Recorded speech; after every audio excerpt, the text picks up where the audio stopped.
అందరికీ నమస్తే. Welcome to Mythili veg recipes. ఈరోజు వీడియోలో south Indian special breakfast recipe pesarattu ఉప్మాని ఎలా చేసుకోవాలో చూపించబోతున్నాను. ఇలా పెసరట్టు ఉప్మా చేసుకుని అల్లం చట్నీతో కానీ కొబ్బరి చట్నీతో కానీ తింటే ఒక్కటి తిన్నా చాలు మనకి పొట్టలో చాలా ఫిల్లింగ్గా ఉంటుంది.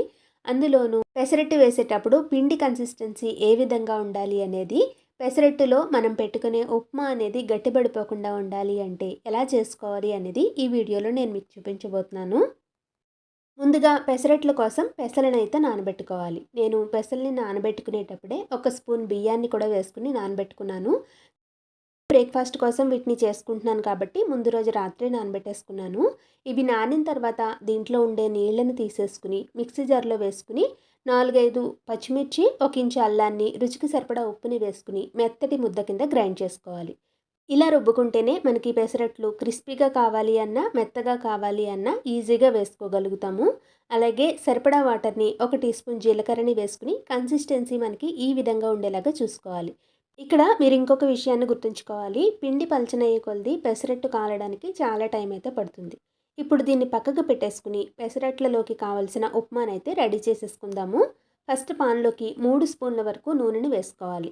నూనె వేడెక్కిన తర్వాత 1 స్పూన్ శనగపప్పు, 1 స్పూన్ ఆవాలు, 1 స్పూన్ మినపప్పుని వేసుకోవాలి. ఆవాలు చిటపటమని వేగేటప్పుడు 1/2 స్పూన్ చిన్నగా కట్ చేసుకున్న అల్లం ముక్కలు, పచ్చిమిర్చి, కరివేపాకుని వేసుకుని వీటిని కూడా వేయించుకోవాలి. తర్వాత మనం ఏ గ్లాస్ తోటైతే ఉప్మా రవ్వను తీసుకుంటున్నామో అదే గ్లాస్ తోటి 4 గ్లాసుల వరకు నీళ్ళని పోసుకోవాలి. ఉప్మా కొంచెం పలచగా ఉన్నా పర్వాలేదు అనుకుంటే ఇంకొక 1/2 గ్లాస్ కూడా పోసుకోవచ్చు. తర్వాత రుచికి సరిపడా ఉప్పుని వేసుకుని నీళ్లు బాగా మరిగేటప్పుడు స్టవ్ ఫ్లేమ్ని లోలో పెట్టుకుని రవ్వని ఇలా కలుపుకుంటూనే వేసుకోవాలి. లేదంటే ఉప్మా అనేది ఉండలుండలుగా వచ్చేస్తుంది. పైన 1 స్పూన్ నూనెని కానీ నెయ్యిని కానీ వేసుకుని పాన్ని స్టవ్ మీద నుంచి కిందకు పెట్టేసుకుని మూత పెట్టి ఒక 2 నిమిషాల పాటు అలాగే వదిలేయాలి.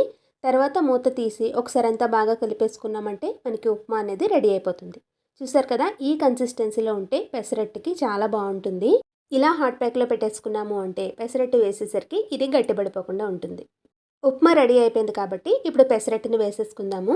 స్టవ్ మీద పెనం పెట్టుకుని కొద్దిగా వేడిగా అయిన తర్వాత పెసరట్టుని వేసుకుని పైన చిన్నగా కట్ చేసుకున్న ఉల్లిపాయలు, పచ్చిమిర్చి, అల్లం, జీలకర్ర ఇవన్నీ కూడా వేసుకోవచ్చు.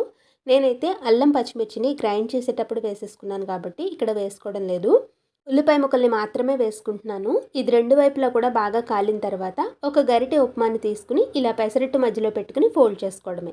మనకి వేడివేడిగా పెసరట్టు ఉప్మా అయితే రెడీ అయిపోతుంది. ఇలాగే మిగతా పిండితోటి పెసరట్లని వేసేసుకోవడమే. పెసరట్లు వేసేటప్పుడు పెనం బాగా వేడిగా ఉంటే కనుక అట్టు వేసేటప్పుడు పిండి మొత్తం పెనానికి చుట్టుకుపోయినట్టుగా వచ్చేస్తుంది కాబట్టి పెనం అనేది బాగా వేడిగా అవ్వకుండా చూసుకుంటే సరిపోతుంది. ఈ పెసరట్టు ఉప్మాకి అల్లం చట్నీ కానీ కొబ్బరి చట్నీ కానీ కాంబినేషన్ చాలా బాగుంటుంది.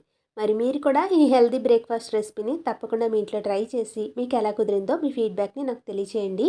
ఈ వీడియో నచ్చితే లైక్ చేసి మీ ఫ్రెండ్స్ రిలేటివ్స్తో షేర్ చేయండి.